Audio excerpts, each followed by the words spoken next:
चलिए आगे बढ़ते हैं। प्रदेश कांग्रेस प्रभारी अजय माकन का राजसमंद दौरा। भगवान द्वारकाधीश के दर्शन करने पहुंचे अजय माकन। आज सुबह भगवान श्रीनाथ जी और एकलिंगनाथ जी के भी दर्शन किए थे। ये सुपर एक्सक्लूसिव तस्वीरें आपको दिखा रहे हैं। प्रदेश प्रभारी अजय माकन का राजसमंद दौरा है। भगवान द्वारकाधीश के दर्शन करने के लिए पहुंचे हैं।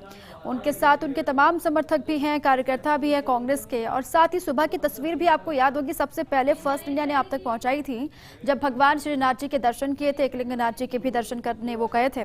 कोरोना काल में भगवान से लोगों को अच्छा स्वास्थ्य देने की दुआ उन्होंने मांगी है, मंगल कामना की है, क्योंकि लगातार हर कोई यही दुआ कर रहा है, यही प्रार्थना कर रहा है कि जल्द से जल्द कोरोना का खात्मा हो और एक बार जिंदगी पहले की तरह पटरी पर लौटे।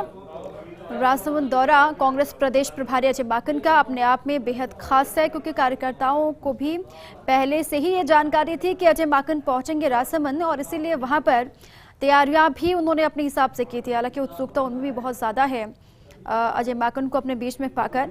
उसके बाद सबसे पहले सुबह की तस्वीर जब श्रीनाथ जी के दर्शन करने के लिए पहुंचे और उसके साथ ही एकलिंगनाथ जी के भी दर्शन किए थे। उसके बाद अब ये तस्वीर है द्वारकाधीश के दर्शन के बाद अजय माकन कार्यकर्ताओं के साथ बातचीत करते हुए। चुनाव होने हैं विधानसभा के, क्योंकि उपचुनाव को लेकर हर कोई पूरी तैयारी कर रहा है। वो बीजेपी हो, कांग्रेस के तमाम दिग्गज, सुजानगढ़ हो, सहाड़ा हो या फिर राजसमंद हो, लगातार एक के बाद एक दौरे भी कर रहे हैं और वहां जाकर लगातार जमीनी स्तर पर कार्यकर्ताओं की नब्ज को टटोला भी जा रहा है कि आखिर हवा किस तरीके से वहां पर किस दिशा में बह रही है। ये कोशिश लगातार सभी की तरफ से। अब जो कार्यकर्ता यहाँ पर पहुंचे हैं सभी के साथ बातचीत करेंगे, उनसे मंत्रणा भी होगी। किस तरीके से तैयारी वहां पर जमीन पर चल रही है, क्योंकि कांग्रेस के तमाम बड़े लीडर्स जो भी हैं, वो खुद सूबे के मुखिया अशोक गहलोत हो या फिर तमाम मिनिस्टर्स हो सरकार के, वो भी लगातार कार्यकर्ताओं से यही कह रहे हैं कि विधानसभा उपचुनाव को लेकर आप जमीन पर तैयारी कीजिए। जमीन पर तैयारी होगी तो राजसमंद की सीट भले ही मुश्किल जरूर लगती हो, लेकिन अगर सभी एकजुट होकर चुनाव लड़ेंगे तो राजसमंद की सीट बीजेपी से छीनकर कांग्रेस अपने खाते में ले जाएगी। ये दावा लगातार कांग्रेस कर रही है। तमाम जो कार्यकर्ता हैं उनके साथ बातचीत करते हुए प्रदेश प्रभारी अजय माकन अब वो भी एक के बाद एक मीटिंग्स ले रहे हैं विधानसभा उपचुनाव को लेकर।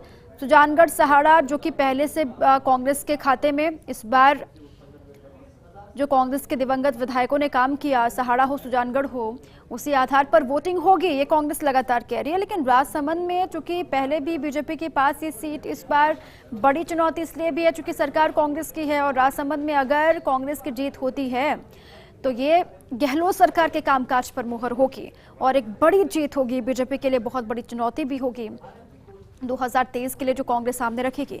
बहरहाल उसी की तैयारी में लगातार सभी लगे हुए हैं। सीएम अशोक गहलोत हों जो लगातार तीनों ही विधानसभा क्षेत्रों के जो स्थानीय लेवल पर लीडर्स काम कर रहे हैं उनसे भी लगातार वीसी के जरिए चर्चा कर रहे हैं। जमीन पर किस तरीके से वो काम कर रहे हैं इसको लेकर भी फीडबैक लगातार सीएम ले रहे हैं। अब चूंकि अजय माकन का ये दौरा है राजसमंद का और वहां पर कार्यकर्ताओं के साथ मंत्रणा करते हुए, चर्चा करते हुए अजय माकन की तस्वीरें सबसे पहले हमने आप तक पहुंचाई।